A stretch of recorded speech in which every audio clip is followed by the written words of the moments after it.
Tim Henman could tell Andy Murray a thing or two about how to ignore unrealistic expectations at Wimbledon.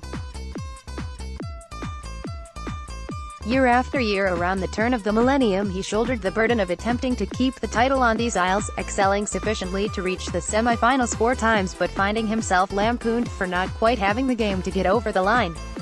It was when he found himself getting blamed for the rain delays that he realized things were totally out of control. That is why he knows the last thing his friend will be worried about is what media pundits are speaking and writing about when it comes to his chances this fortnight will be the expectations of media pundits.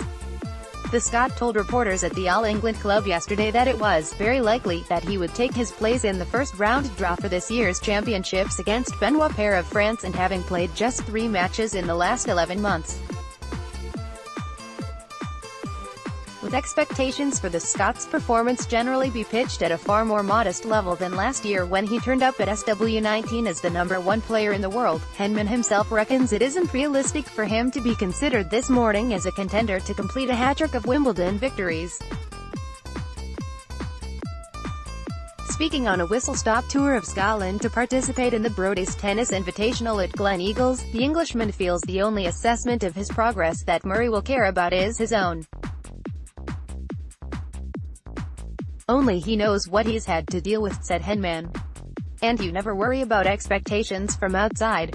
At Wimbledon, my motto always was to control the controllable. I always felt that, when I was getting blamed for the weather, expectations were totally out of control. As long as Andy knows where he is in his comeback, it's not realistic to think about him being a contender for Wimbledon, he added.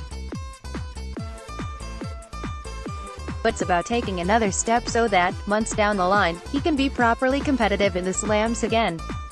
Could he find it liberating? I know what you mean. But with that mindset, you are implying that he's worried about people's expectations. It's not about that, not about what people are saying on TV. If you go in thinking about the pressure, you wouldn't be able to play.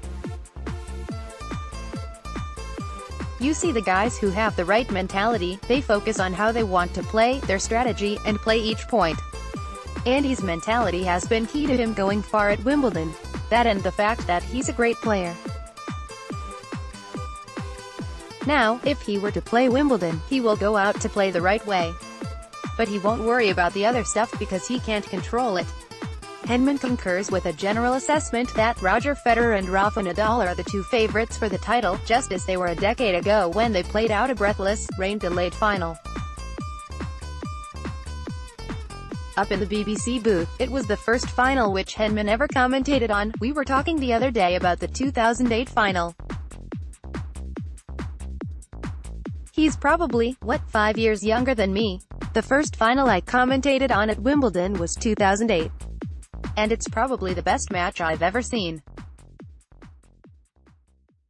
If you had said at that stage, okay, in 10 years' time, Federer and Nadal are going to be the clear favorites for Wimbledon, you wouldn't have believed it. But it's incredible that they are.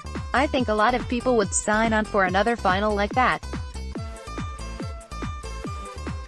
I was a bit nervous for that final, my first one in the box.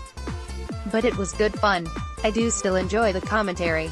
It's a good 2 weeks because I'm coming at it from a few different angles.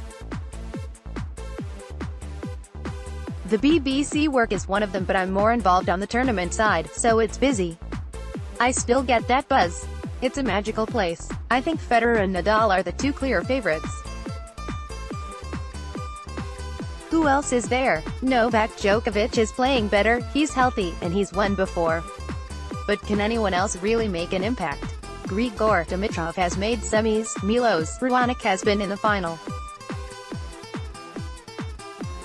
You always wonder if one of the big guys like Isner or Kevin Anderson will come through. But it's unlikely. Alexander Zverev is a very good player, but he doesn't have the grass court pedigree yet and hasn't performed well in slams. So it's a process of elimination, and you end up with Federer. He's won the thing 8 times, he's obviously still playing well. He's the favorite.